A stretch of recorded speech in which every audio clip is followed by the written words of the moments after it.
Roll number 22। Yes sir. Roll number 24। Yes sir. এরপরেই শেষবারের মতো বন্ধ হলো হাজিরার খাতাটা। হয়তো পড়ে থাকবে লাইব্রেরির কোণে এক ধুলো মাখা শহরে। হয়তো ওই খাতাটা আর কোনোদিন খুলেও দেখা হবে না। ধুলো জমে জমে পৃষ্ঠাগুলোও পূরণ হতে থাকবে। সেখানে জড়িয়ে থাকবে 10টা বছরের মায়াজালে ছিন্ন করা সেই আবদ্ধ পৃষ্ঠাগুলা। কিছু নাম আর তার সাথে জড়িয়ে থাকা জীবনের সকল উষ্ণ স্মৃতিগুলা।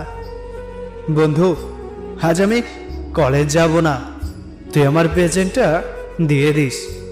তখনই স্যারের হাতে ধরা খেয়ে কান ধরে দাঁড়িয়ে থাকা।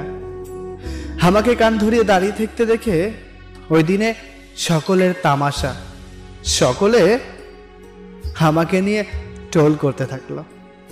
সেই বন্ধু আমাকে নিয়ে টোল করলো যেই বন্ধুর জন্য আমি কান ধরেছিলাম। হ্যাঁ, এটাই বন্ধুত্বের স্মৃতি। এমন স্মৃতিগুলা জড়িয়ে থাকে আজন্মকাল। একটা সময় আমরাও অনেক দূরে একটা কলেজে ভর্তি হই। সেখানে গিয়ে নতুন নতুন কত বন্ধু হয়, কিন্তু দিন শেষে রাত্রে যখন একাকী নীরবে স্মৃতির পাতায় বিলীন হওয়া স্মৃতিগুলো আবার মনে পড়ে যায়, তখন চলে যায় স্কুল জীবনে। আর তখনই তোদেরকে বারবার মনে পড়ে রে, তোরা শুধু বন্ধু ছিলি না রে। ছোট্টবেলার বন্ধুগুলা নিঃস্বার্থ হয়, বড় হয়ে যখন বন্ধুদের মধ্যে স্বার্থপরতা দেখতে পাই, তখনই বুকটা কেমন যেন ছিদ্র হয়ে যায়। তারপরও চিৎকার করে বলতে মন চায়, স্কুল জীবনের বন্ধুগুলাকে আবারও ফিরে পেতে চাই।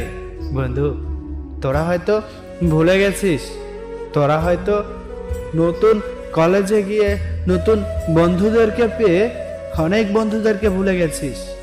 হুট করে যখন পথের ধারে তোদের সাথে দেখা হয় না, মনে পড়ে যায় সেই ছোট্টবেলার দুষ্টামোর কথা, মনে পড়ে যায় সেই ছোট্টবেলার আড্ডার কথা, মনে পড়ে যায় সেই ছোট্টবেলায় কতই না পাগলামি করতাম, মনে পড়ে যায় বেতন ছাড়া কত চাকরি না করতাম, কত ছোট ছোট ঘর বানাইতাম, মাটির হাড়ি পাতিল বানাইতাম, আরো কত কিছু। যদি তোদের সাথে এই বিষয় নিয়ে আবার আড্ডা দেই না, আড্ডা শেষ হবে না, আবার মনে হবে আরো একবার ফিরে পাই ওই ছোট্ট ছাত্র জীবন। দেখ, এখনো কিন্তু অতটাও বড় হয়নি, একটা সময় অনেক বড় হব, তোদের সাথেও আর দেখা না করবো।